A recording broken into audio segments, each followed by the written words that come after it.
আসসালামু আলাইকুম বন্ধুরা, কেমন আছো সবাই? আজকে আমি তোমাদের সাথে শেয়ার করব কাঁঠালের বড়া। কিভাবে কাঁঠালের বড়া বানাবো আর কতটা ক্রিস্পি আর কতটা মজাদার হয়, আজকে তোমাদের সাথে এই রেসিপিটা শেয়ার করব। তবে দেখে নাও যে আমি কত সুন্দর করে বড়াটা বানাইছি আর খেতে কিন্তু অনেক মজাদার ছিল। সবাই একবার হলেও ট্রাই করবে। তো এখানে কিন্তু আমি কাঁঠাল নিয়েছি, কাঁঠালের এখানে থেকে বিচিটা ফেলে দিব।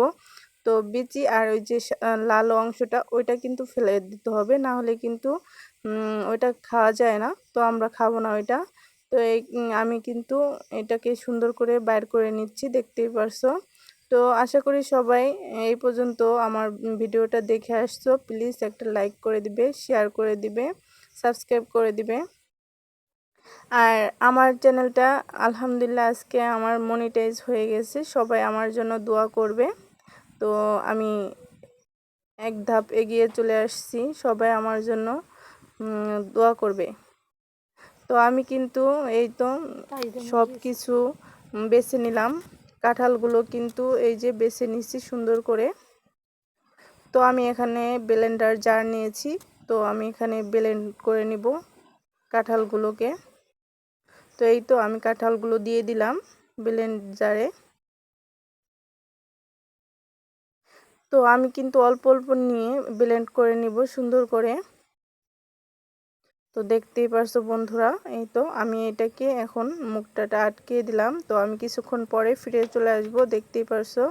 তো এই তো আমার ব্লেন্ড করা হয়ে গেছে। আমি কিন্তু এটাকে শুধু কাঁঠালটাই ব্লেন্ড করে নিলাম। এই তো হয়ে গেছে কাঁঠালটা সুন্দর করে। তো নিফিস হয়েছে, অনেক ফিনিশিং হয়েছে। কাঁঠালটা সুন্দরভাবে আমি ব্লেন্ড করে নিছি। এখন নিয়ে নিব চালের গুঁড়া। চালের গুঁড়া 2 বাটি আমি নিয়েছি এখানে। আর নিয়েছি 1 কাপ ময়দা। তো দেখতেই পারছো, এই তো আমি চালের গুঁড়ো আর ময়দাটা নিয়ে নিলাম। এখন স্বাদ মতো লবণ দিয়ে দিব। পরে কিন্তু 1 কাপ চিনি দিয়ে দিব। তো আমি স্বাদ মতো চিনিটা দিয়ে দিব। তো আমি এই পর্যায়ে কিন্তু কাঁঠালটা দিয়ে অফ ক্যামেরায় আমি মাখিয়ে নিয়েছি। তো দেখতে পারছেন, এই তো আমি সুন্দর করে মাখিয়ে নিয়েছি। তো আমি এরকম একটু নরম নরম করে রাখছি, কারণ কাঁঠালের এটা একটু শক্ত শক্ত ভাব চলে আসে, এই কারণে। তো আমি এই তো চলে আসছি কড়াইতে, তেল গরম দিয়ে দিয়েছি। এখন কিন্তু আমি তেলের ভিতর ছেড়ে দিব। এই তো ছেড়ে দিয়েছি, সুন্দর করে কিন্তু এটা হতে শুরু করছে। তো এই পর্যায়ে কিন্তু সুন্দর করে লাল হয়ে গেছে। আমি কিছুক্ষণ পরে কিন্তু এটাকে উঠিয়ে নেব। তো আমি এই পর্যায়ে কিন্তু উঠাই নিব, সুন্দর একটা কালার চলে আসছে। তো এই তো আমি উঠাই নিচ্ছি। তো দেখতে পারছেন কতটা সুন্দর হয়েছে আর কতটা সুন্দর, খেতেও অনেক ভালো হয়েছিল। সবাই একবার হলেও ট্রাই করবে এই রেসিপিটা।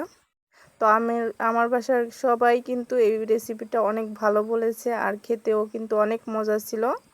তো প্লিজ বন্ধুরা, সবাই কিন্তু আমার নতুন ভিডিও দেখবেন আর সবাই দেখার জন্য আমন্ত্রণ রইল সবাইকে। তো এই তো আমি আজকের পিঠা বানিয়ে নিয়েছি। কেমন হয়েছে বলেন কাঁঠালের পিঠা? সবাই একবার হলেও ট্রাই করবেন। তো এই তো আমি বানিয়ে নিয়েছি, তো একটা খেয়েও দেখলাম, খুব মজা হয়েছে। আল্লাহ হাফেজ, সবাই ভালো থাকবেন, সুস্থ থাকবেন।